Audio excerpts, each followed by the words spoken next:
പുറത്തു വരുന്നില്ല. ഇപ്പോൾ അത്തരത്തിൽ റെയ്ഡ് തുടരുക തന്നെയാണ്. മറ്റ് ഒരു റെയ്ഡ് അവസാനിക്കുന്നതിന് ഒരു സൂചന ലഭിക്കുന്നില്ല. ഇപ്പോൾ നമ്മൾ കാണുന്നത് ഈ പിണറായിയുടെ വസതിക്ക് മുന്നിൽ സംസ്ഥാന സെക്രട്ടറി MV ഗോവിന്ദൻ നേതൃത്വം നൽകുന്നു. MV ഗോവിന്ദൻ നേതൃത്വത്തിൽ മറ്റ് പ്രവർത്തകരുടെ നേതാക്കളും സംസ്ഥാന നേതാക്കളും പ്രവർത്തകരും അടക്കമുള്ളവരുടെ കുത്തിയിരുന്ന ഇഡിക്കും VDക്കുമെതിരെ മുദ്രാവാക്യം മുഴക്കുകയാണ്. എൻഫോഴ്സ്മെന്റ് ഡയറക്ടറേറ്റും മോദിയും അതുപോലെ VD സതീശനും ചേർന്നുള്ള നീക്കം നാടകമെന്ന ആരോപണമാണ് CPM നേതാക്കൾ ഉന്നയിക്കുന്നത്. ആ രീതിയിലാണ് മുദ്രാവാക്യം വിളികളും. ഇഡിയും മോദിയും VDയും ഇതാണ് അവരുടെ മുദ്രാവാക്യം.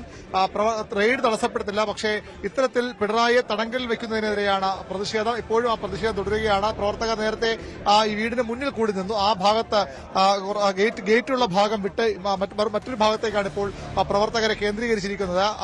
ഗേറ്റിന് മുന്നിൽ പൂർണ്ണമായും പോലീസ്, കേരള പോലീസിന്റെ ഇപ്പോൾ ചില അപ്ഡേറ്റുകൾ വരുന്നുണ്ട്. വീണ വിജയന്റെ മൊഴിയെടുപ്പ് അവസാനിച്ചിട്ടുണ്ട് എന്ന രീതിയിലുള്ള വിവരങ്ങളാണ് വരുന്നത്. അതോടൊപ്പം തന്നെ ED ഉദ്യോഗസ്ഥർ ED ആസ്ഥാനത്തേക്ക് അറിയിച്ചിരിക്കുന്നത് ഇവിടെ സംഘർഷ സാധ്യതയുള്ള ഒരു സാഹചര്യം നിലനിൽക്കുന്നുണ്ട് എന്നുള്ള കാര്യമാണ്. അതായത് ED ഉദ്യോഗസ്ഥർക്ക് പുറത്തേക്ക് വരുവാൻ ബുദ്ധിമുട്ടുള്ള കാര്യങ്ങൾ എന്നുള്ളതാണ്. കാരണം ഒരുപാട് പ്രവർത്തകർ തിരുവനന്തപുരത്ത് ഇപ്പോൾ റെയ്ഡ് നടക്കുന്ന പിണറായി വിജയന്റെ വാടക വീടിന് മുന്നിൽ ഉണ്ട്. അതിനാൽ തന്നെ വീടിന് പുറത്തെ സംഘർഷത്തിന്റെ സാഹചര്യം ED ഉദ്യോഗസ്ഥർ ED ആസ്ഥാനത്തേക്ക് അറിയിച്ചിട്ടുണ്ട്. കൂടുതൽ സുരക്ഷ വേണമെന്ന് ഉദ്യോഗസ്ഥർ ആവശ്യപ്പെട്ടിട്ടുണ്ട്.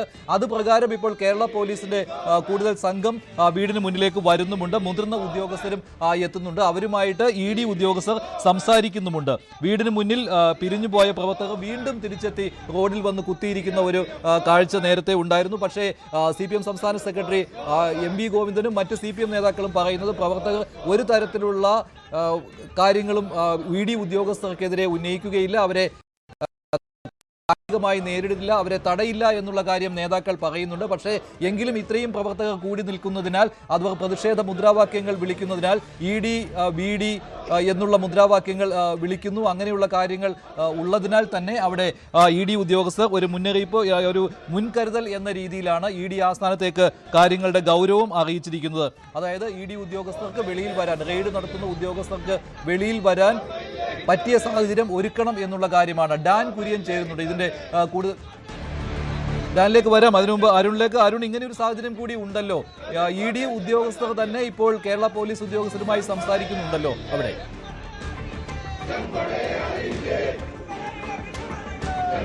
മഞ്ജുഷ, ഇതാണ് ഈ നമ്മൾ നേരത്തെ കാണുന്നത്. ഇവിടെ MV ഗോവിന്ദത്തിൽ പ്രവർത്തകർ ഇവിടെ കുത്തിയിരുന്ന മുദ്രാവാക്യം വിളിക്കുന്നു. അതിന് പിന്നിൽ, തൊട്ടു പിന്നിൽ പോലീസിന്റെ, അതായത് നേരത്തെ സംഘർഷമുണ്ടായ പ്രദേശമൊക്കെ പോലീസ് പൂർണ്ണമായും അവരുടെ നിയന്ത്രണത്തിലാക്കി കഴിഞ്ഞു. DCP ഉൾപ്പെടെ ഉദ്യോഗസ്ഥരുണ്ട് ഇവിടെ. ഇങ്ങനെ പോലീസ് ഉദ്യോഗസ്ഥർ ഈ ഭാഗത്ത് ഇവിടെ കേന്ദ്രീകരിക്കുകയാണ്. അതിന് തൊട്ടു പിന്നിലാണ് ആ ഗേറ്റ് ഉള്ളത്. ആ ഗേറ്റിന്റെ മുൻവശവും അതുപോലെ വശങ്ങളിലുമൊക്കെ ഇത്തരത്തിൽ കേരള പോലീസിന്റെ നിയന്ത്രണത്തിലായി കഴിഞ്ഞു. പ്രവർത്തകർ അങ്ങോട്ട് കയറാൻ കഴിയാത്ത തരത്തിലുള്ള ഒരു പോലീസ് സുരക്ഷാ ക്രമീകരണങ്ങൾ ഇവിടെ ഏർപ്പെടുത്തി കഴിഞ്ഞു. അങ്ങനെയാണ് ഈ ഭാഗത്ത് ഇവിടെ പ്രവർത്തകർ നേരത്തെ ഇവിടെ സംഘടിച്ച് ചെറിയൊരു സംഘർഷമുണ്ടായ സ്ഥലമാണ് ഇവിടെ. ഇത് പക്ഷേ പൂർണ്ണമായും പോലീസിന്റെ നിയന്ത്രണത്തിനായി കഴിഞ്ഞു. ഇതാണ് ആ പ്രധാന ഗേറ്റ്. അതിനുള്ളിലാണ് കേരള പോലീസിന്റെ സന്നാഹത്തിന് പുറകിലാണ് എൻഫോഴ്സ്മെന്റ് ഡയറക്ടറേറ്റിന്റെ സുരക്ഷയ്ക്കെത്തിയ, അവരുടെ പിന്തുണയ്ക്കെത്തിയ കേന്ദ്ര സംഘമുള്ളത്, കേന്ദ്ര പോലീസ് ഉദ്യോഗസ്ഥർ, സേനാ സംഘമുള്ളത്.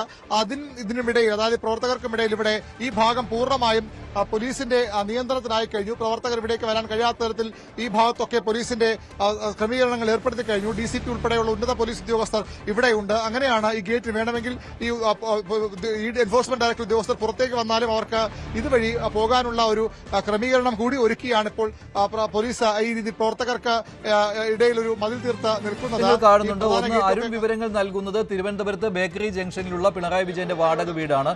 ആ വീട്ടിലാണ് പിണറായി വിജയനും വീണ വിജയനും ഉള്ളത്. അവിടെയും എൻഫോഴ്സ്മെന്റ് ഡയറക്ടറേറ്റിന്റെ ചോദ്യം ചെയ്യൽ തുടരുകയാണ്. മറ്റൊരു ദൃശ്യം കാണുന്നത് കണ്ണൂരിലെ പാണ്ഡ്യാലമുക്കിലെ വീടാണ്, പിണറായി വിജയന്റെ സ്വന്തം വീടാണ്.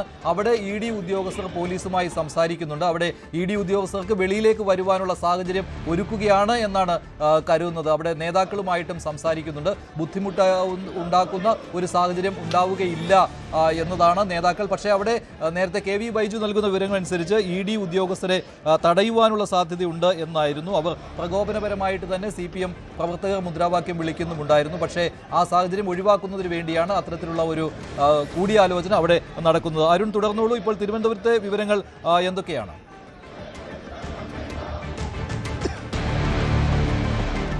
അതുതന്നെയാണ് ഇവിടെ ഒരു ഭാഗത്ത് പ്രതിഷേധ മുദ്രാവാക്യം വിളിക്കുമ്പോൾ നേതാക്കൾ എം വി ഗോവിന്ദന്റെ നേതൃത്വത്തിൽ പ്രവർത്തകരെ ശാന്തരാക്കാനുള്ള ശ്രമം നടത്തിയിരുന്നു. അതിന്റെ അടിസ്ഥാനത്തിൽ അവിടെ മുദ്രാവാക്യം വിളിക്കുന്നു. ആ പ്രവർത്തകർക്കും ഈ പ്രധാന ഗേറ്റിനും ഇടയിലാണ് പോലീസ് സന്നാഹം, DCPയുടെ നേതൃത്വത്തിൽ ഉന്നത പോലീസ് ഉദ്യോഗസ്ഥരടക്കമുള്ള പോലീസ് സന്നാഹം ഇവിടെ ഉള്ളത്. ഒരു തരത്തിലും പ്രവർത്തകർക്ക് ഇനി ഇങ്ങോട്ട് വരാൻ കഴിയാത്ത തരത്തിൽ അവിടെ ഒരു പോലീസ് ഉദ്യോഗസ്ഥരെ കൊണ്ടൊരു ബാരിക്കേഡ് അവിടെ തീർത്തിട്ടുണ്ട്, മതിൽ തീർത്തിട്ടുണ്ട്. അതുകൊണ്ട് തന്നെ ഇനി ഉദ്യോഗസ്ഥർക്ക് ഈ റെയ്ഡ് പൂർത്തിയാക്കി ഉദ്യോഗസ്ഥർക്ക് പുറത്തിറങ്ങാൻ ചില ഉദ്യോഗസ്ഥരൊക്കെ ഇപ്പോൾ അവിടെ നിന്ന് പുറത്തേക്ക് വരുന്നുണ്ട്. അവർക്ക് ഇനി പുറത്തേക്ക് പോകണമെങ്കിൽ സ്വാഭാവികമായും ഇത്തരത്തിലൊരു തടസ്സം ഇവിടെ ഉണ്ടാകില്ല. വേണമെങ്കിൽ അവർക്ക് ഇവിടെ നിന്ന് പോകാനുള്ള ക്രമീകരണങ്ങളടക്കം ചെയ്താണ് ഇവിടെ പോലീസ് സന്നാഹം ഇപ്പോൾ നിൽക്കുന്നത്. അകത്ത് നമ്മൾ നേരത്തെ കാണുന്ന പോലെ ഈ കേന്ദ്ര സേനയിലെ ഉദ്യോഗസ്ഥരുമുണ്ട്. ഇവിടെ നിന്ന് ഈ ഒരു വലിയ ഒരു നിര പോലീസ് ഉദ്യോഗസ്ഥർ ഇവിടെ ഉണ്ട്. അതുകൊണ്ട് തന്നെ അവർക്ക് അനായാസം ഇതുവഴി ഈ ബേക്കറി ജംഗ്ഷൻ ഭാഗത്തേക്ക് പോകാൻ കഴിയും. അവിടെ കാര്യമായ പ്രവർത്തകരുടെ സാന്നിധ്യമില്ല. പ്രവർത്തകരെല്ലാം ഈ ഗേറ്റിന് അപ്പുറത്തേക്ക് നമ്മൾ നേരത്തെ കണ്ട എം വി ഗോവിന്ദൻ ഉൾപ്പെടെ നേതാക്കൾ നിൽക്കുന്ന ഭാഗത്തിന് പുറകുവശത്തേക്ക് പാരീസ് റോഡിലേക്ക് അവരെ മാറ്റിയിരിക്കുന്നു. അതുകൊണ്ട് അനായാസം വേണമെങ്കിൽ ഈ റെയ്ഡ് അവസാനിക്കുകയാണെങ്കിൽ ഇപ്പോൾ ഉദ്യോഗസ്ഥരെ കടന്നു പോകാൻ കഴിയുന്ന ഒരു സാഹചര്യം ഇവിടെ ഒരുക്കിയിട്ടുണ്ട്. ഇതാണ് അരുൺ നൽകിയ വിവരങ്ങൾ, ഇതാണ് അത് ദൃശ്യങ്ങളിൽ നിന്നും വ്യക്തമാണ്. ഇപ്പോൾ റെയ്ഡ് നടക്കുന്ന വീടിന് തൊട്ട് മുന്നിൽ പ്രവർത്തകർ ഇല്ല, അവർ കുറച്ച് ദൂരെയാണ് ഇരിക്കുന്നത്, റോഡിൽ കുത്തിയിരിക്കുകയാണ്. അവിടെ ഒരു ബാരിക്കേഡ് രീതിയിൽ പോലീസ് തന്നെ നിലയുറപ്പിച്ചിരിക്കുകയാണ്. അതിനാൽ തന്നെ ഉദ്യോഗസ്ഥർക്ക് റെയ്ഡ് കഴിഞ്ഞ് തിരിച്ചു പോകുന്നതിന് തടസ്സമില്ല. പക്ഷേ പ്രവർത്തകരുടെ മുദ്രാവാക്യം വിളി ഉണ്ടാകും. CPM നേതാക്കൾ വൈകാരികമായിട്ട് തന്നെ ഇതിനോട് പ്രതികരിച്ചിട്ടും ഉണ്ട്. VD സതീശൻ കൂടി, മുഖ്യമന്ത്രി കൂടി അറിഞ്ഞുകൊണ്ടാണ് ഈ റെയ്ഡ് എന്നുള്ള ആരോപണം കൂടി ഉന്നയിച്ചിരുന്നു. പക്ഷേ രമേശ് ചെന്നിത്തല അത് നിഷേധിക്കുകയും ചെയ്തു. MV ഗോവിന്ദനും P ജയരാജനും അടക്കമുള്ള പ്രധാന നേതാക്കളെല്ലാം തെരുവിൽ കുത്തിയിരുന്ന് പ്രതിഷേധിക്കുകയായിരുന്നു. അതോടൊപ്പം തന്നെ കണ്ണൂരിലെ വീടിന് മുന്നിലും നേതാക്കൾ എത്തിയിരുന്നു. ഇപ്പോൾ ചില നേതാക്കളുടെ പ്രതികരണങ്ങൾ കൂടി കേൾക്കാം. KK ശൈലജയെ പോലെയുള്ള നേതാക്കളും എത്തിയിരുന്നു.